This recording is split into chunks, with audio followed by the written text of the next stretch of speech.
Bio में हम 100% score कैसे कर सकते हैं, चलिए कुछ ट्रिक्स बताती हूँ।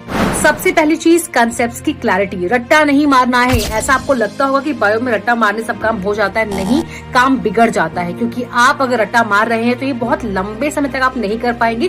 कितना ही रट्टा मारेंगे, कितना ही याद करेंगे, कितना ही प्लान करेंगे, राइट।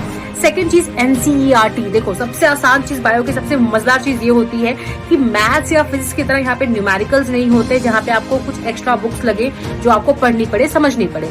बायो के केस में आप एनसीईआरटी को as a holy book treat कर सकते हैं, यानी कि इसकी सारी डेफिनेशन, सारी आपकी डायग्राम्स, लाइन बाय लाइन चीजें आपको पता है तो आप for sure full marks score कर सकते हैं बायो में।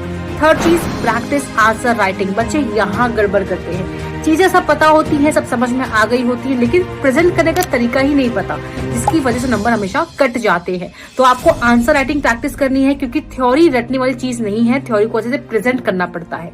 फोर्थ, कंसिस्टेंसी, यानी आपको रोज थोड़ा थोड़ा पढ़ना पड़ेगा। अगर आप ये सोचकर चल रहे हैं कि लास्ट पे पढ़ लेंगे, हो जाएगा, नंबर आ जाएगा, बिल्कुल भी नहीं।